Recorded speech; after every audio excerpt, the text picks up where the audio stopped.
बात है एक जाने माने यूट्यूबर आस्तिक मिश्रा जी की। हुआ ये कि वो अचानक पूरे 3 महीने के लिए गायब हो गए। अब उनके फैंस तो यही सोच रहे थे कि भाई करियर शायद खत्म हो रहा है, पर असलियत कुछ और ही निकली। एक ऐसी कहानी जो उनकी अपनी ही किसी भी हॉरर स्टोरी से कहीं ज्यादा डरावनी थी।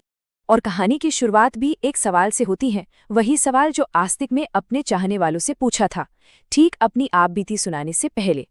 और यकीन मानिए, यही सवाल इस पूरी कहानी का सेंटर पॉइंट है।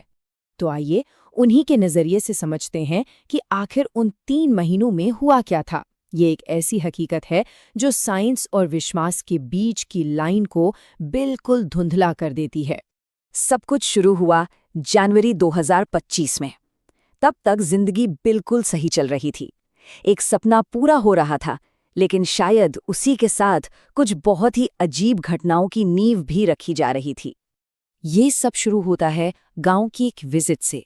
नए घर की खुशी थी, रिश्तेदारों से मिलना जुलना था, सब कुछ अच्छा था। लेकिन बस इसी ट्रिप के बाद दिल्ली लौटते ही उनकी तबीयत बिगड़ने लगी। पहल तो लगा कि एक मामूली पेट दर्द है, इसे नजरअंदाज कर दिया गया। लेकिन ये कोई मामूली दर्द नहीं था। ये एक बहुत भयानक पहेली की बस शुरुआत थी। जो एक छोटा मोटा दर्द था, वो अब एक बहुत बड़ी मुसीबत बन चुका था। मतलब कुछ भी खाओ या ना खाओ, लगातार गैस बनती, दर्द बना रहता, और एक अजीब सा अनजाना सा एहसास उन्हें अंदर से खाए जा रहा था। और इस रहस्यमयी बीमारी का असर उनके शरीर पर अब साफ दिखने लगा था। देखते देखते उनका वजन 10 किलो तक गिर गया, और ये एक साफ इशारा था कि ये कोई मामूली इन्फेक्शन तो बिल्कुल नहीं है। जब लग रहा था कि चीजें इससे ज्यादा खराब नहीं हो सकती, ठीक तभी एक ऐसी घटना हुई जिसने सबको सच में दहलाकर रख दिया और इस पूरी कहानी को एक नया और भी डरावना मोड़ दे दिया। देखिए, ये कोई आम आग नहीं थी। घर पर ताला लगा था, फिर भी आग लग गई। सोचिए, एक अकेली अगरबत्ती से इतनी भयानक आग लगना, ये लगभग नामुमकिन है। और सबसे अजीब बात ये थी कि आग मंदिर के पीछे से शुरू हुई लग रही थी, जैसे किसी ने जानबूझकर लगाई हो। अब आस्तिक का शक जो था, वो धीरे धीरे यकीन में बदल रहा था। उन्हें साफ महसूस होने लगा था कि ये कोई हादसा नहीं है, ये किसी की साजिश है। कोई बाहरी ताकत है जो उन्हें नुकसान पहुंचाना चाहती है। तो एक तरफ घर में हुई ये अजीब घटना और दूसरी तरफ उनकी बिगड़ती सेहत। परिवार ने सोचा, चलो इसका जवाब मेडिकल साइंस में ढूंढते हैं। लेकिन ये तलाश भी एक बंद गली में जाकर खत्म हो गई। एक के बाद एक ढेरों टेस्ट हुए। पिछले 1 साल में शायद ही कोई ऐसा टेस्ट बचा होगा जो उन्होंने ना करवाया हो। डॉक्टर्स को पूरी उम्मीद थी कि इन जांचों से कुछ ना कुछ तो जरूर सामने आएगा। और यही इस कहानी का सबसे बड़ा ट्विस्ट था।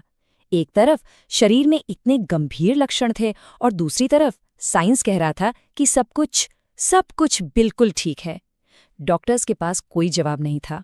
जब मेडिकल साइंस ने पूरी तरह से हाथ खड़े कर दिए, तो परिवार ने जवाबों के लिए अध्यात्म का दरवाजा खटखटाया। उन्होंने एक पंडित जी से संपर्क किया, और बस यहीं से इस पहेली की परतें एक एक करके खुलनी शुरू हुई। पंडित जी ने एक ऐसे शब्द का इस्तेमाल किया जिसने सब कुछ बदल कर रख दिया, तंत्र विद्या। उन्होंने कहा कि जो कुछ भी हो रहा है वो स्वाभाविक नहीं है।